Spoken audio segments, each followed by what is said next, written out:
Vous avez choisi Chérifla TV pour vous informer. Vous avez parfaitement raison. Merci infiniment de votre fidélité. Tout de suite, une nouvelle édition d'information dont voici le principal titre. Le président Ibrahim Boubacar Keïta, dans sa vision globale de faire du Mali un pays désenclavé et prospère, a procédé ce mercredi 3 mai au lancement des travaux de construction et de bitumage des axes routiers Bankoni, Dialakorodji, Safo, Dabani, Nyonsombougou. Coût de réalisation, près de 27 milliards 730 millions de francs CFA.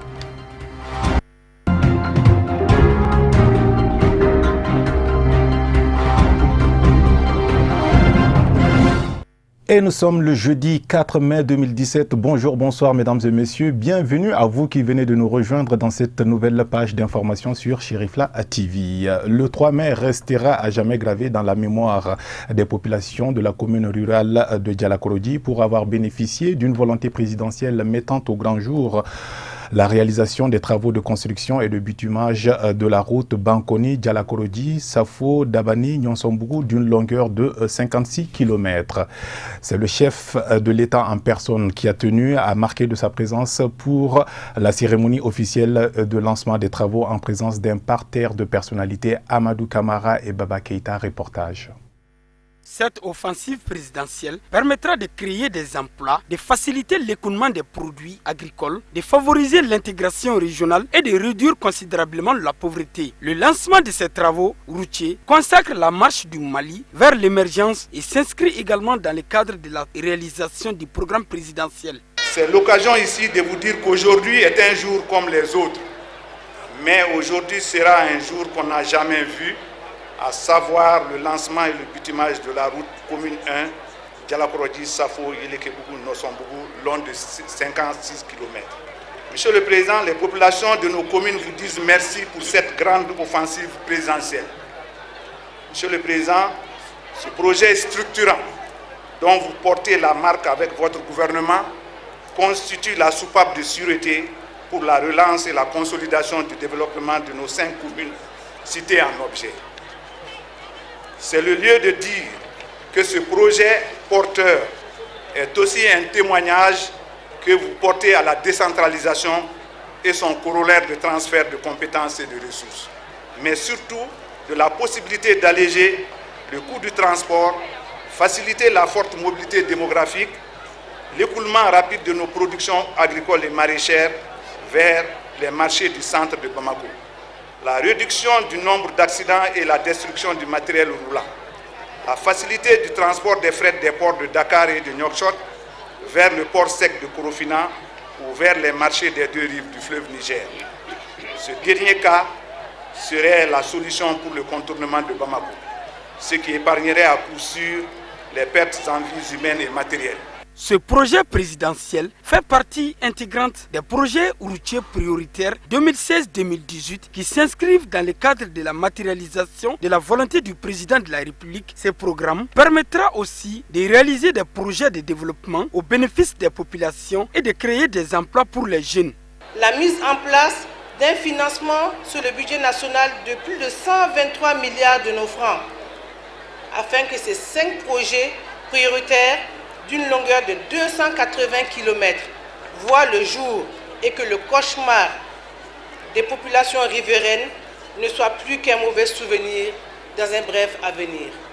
La route, dont les travaux de construction viennent d'être lancés, vise d'une part à relier la RN3 à la RN27 et d'autre part de décongestionner le trafic à l'intérieur de la ville de Bamako et d'améliorer la sécurité des usagers et des populations en général.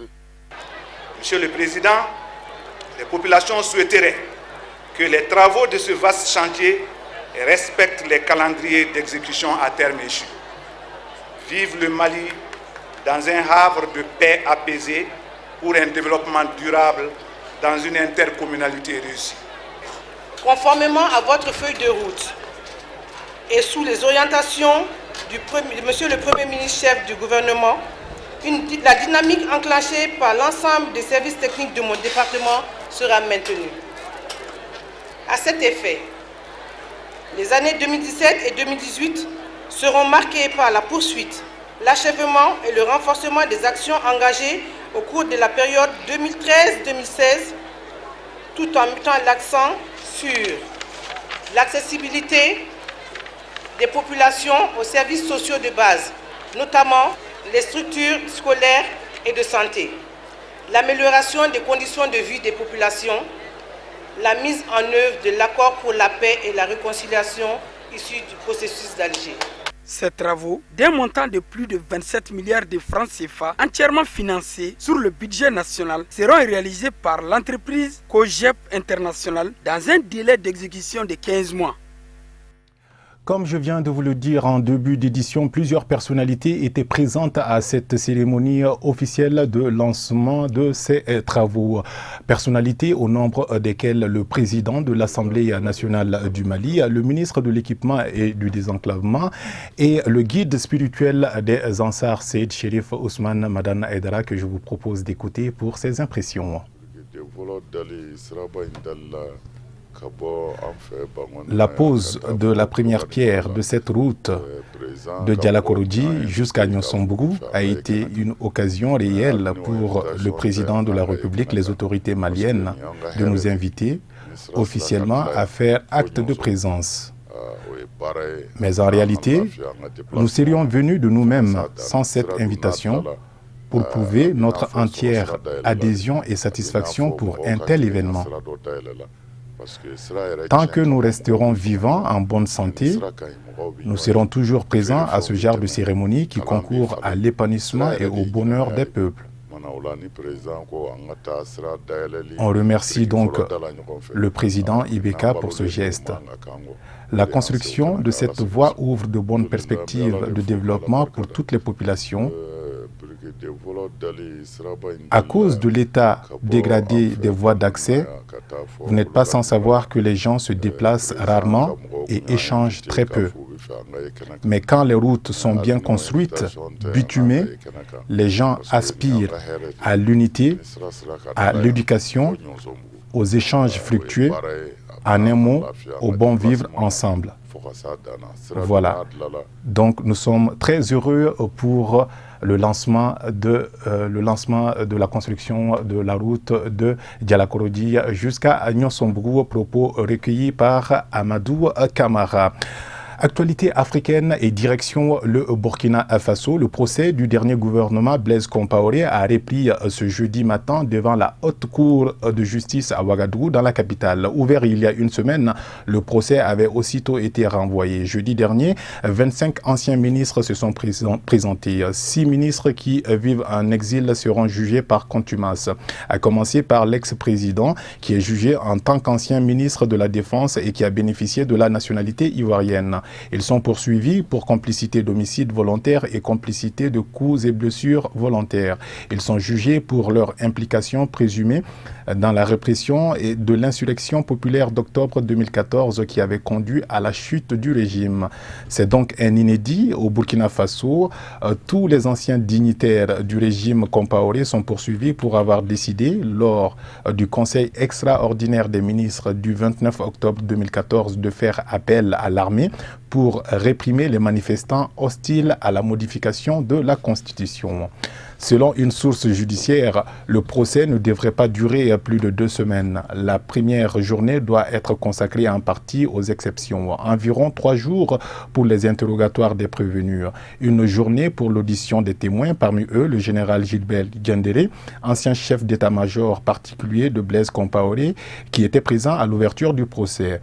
Puis, ce sera le réquisitoire, les plaidoiries, le dernier mot des accusés et le délibéré. Les attentes des Burkinabés sont donc assez nombreuses, mais peu d'entre eux espèrent réellement sur l'aboutissement d'un procès digne de ce nom. Voici donc quelques réactions. Le peuple burkinabé attend beaucoup de ce jugement et nous osons croire que la justice sera à la hauteur réellement des attentes du peuple burkinabé et que le droit serait dit. Je n'espère rien du tout parce que j'ai vu ce qui se passe. J'ai vu tout le cinéma qu'on nous sert aujourd'hui là. Je n'espère rien du tout. Rien. Véritablement, du départ de Blaise Compaoré jusqu'à l'heure où je vous parle, la situation n'a pas changé. Au pire des cas, les Burkinabés continuent de souffrir, de croupir dans la misère totale, dans la misère, la plus grande misère. Et donc, nous ne savons pas pourquoi. Le peuple cherche à comprendre qu'est-ce qui se passe. Nous voulons que les Burkinabés retrouvent leur dignité. Et si la dignité va passer par le jugement, tant mieux. Maintenant, s'il faut trouver autre astuce pour que les Burkinabés puissent vivre dignement, se soigner, manger à leur faim, il n'y a pas de problème.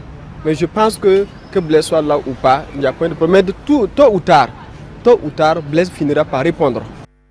Après le Burkina Faso, nous mettons tout de suite le cap sur la France. Au lendemain du grand duel télévisé qui a opposé les deux principaux candidats à l'élection présidentielle française du 7 mai prochain, tous les médias, ou presque, en Europe, aux États-Unis, parlent d'un même ton de la virulence des propos entre Emmanuel Macron, le candidat du mouvement d'En Marche, et Marine Le Pen du Front National.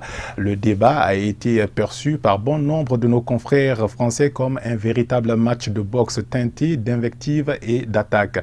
Nous vous proposons donc un résumé de ce face-à-face qui a duré plus de 2h30 et suivi par plus de 15 millions de téléspectateurs. C'est en 5 minutes.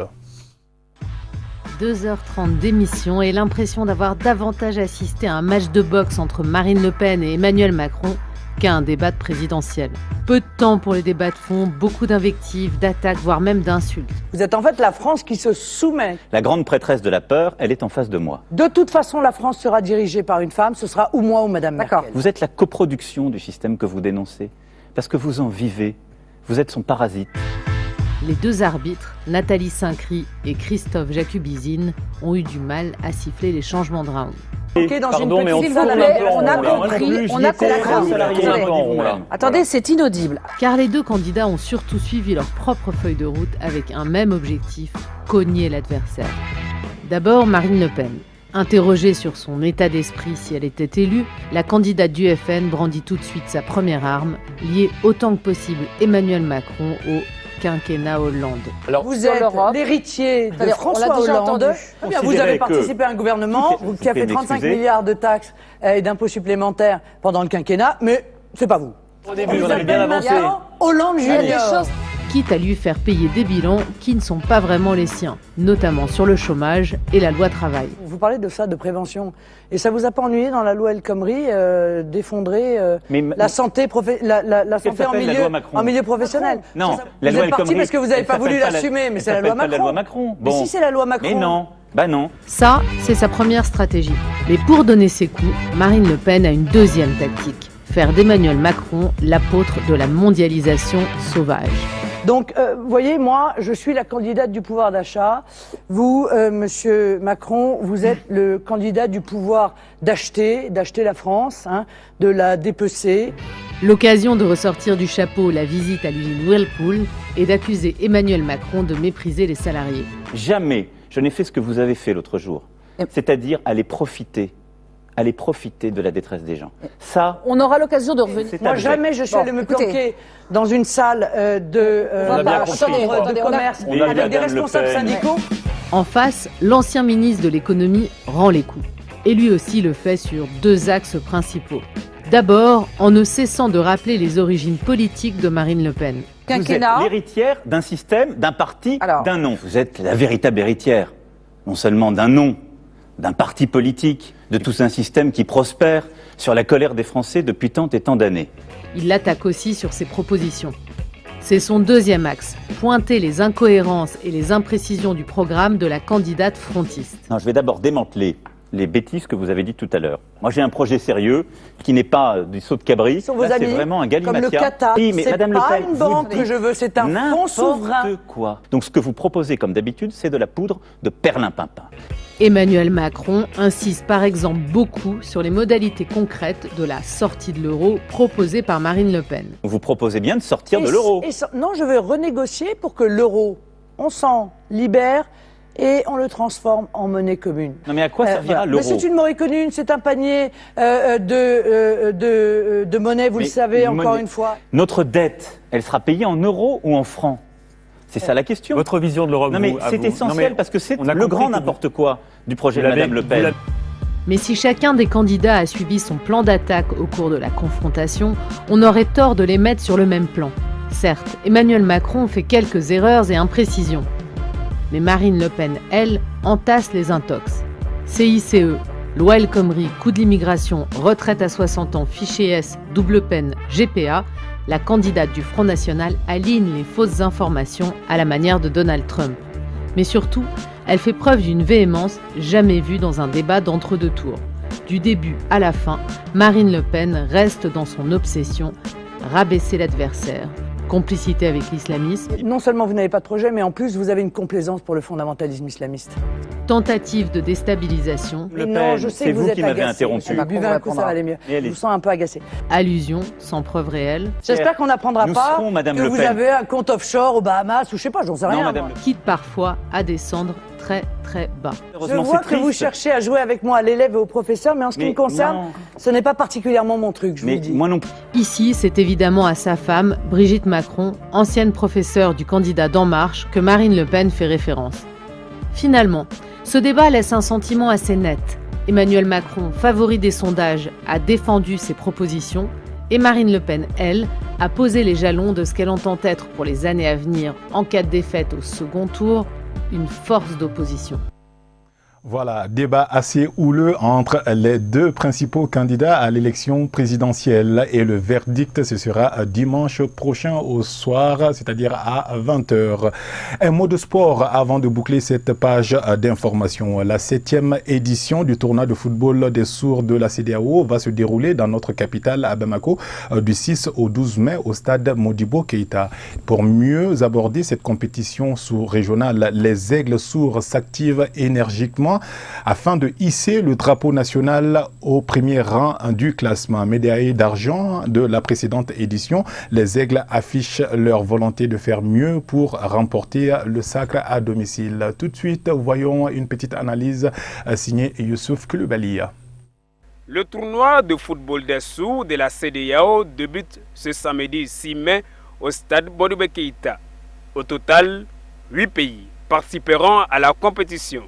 Il s'agit de la Côte d'Ivoire, du Libéria, de la Gambie, du Ghana, du Bénin, du Mali, du Burkina Faso et du Niger.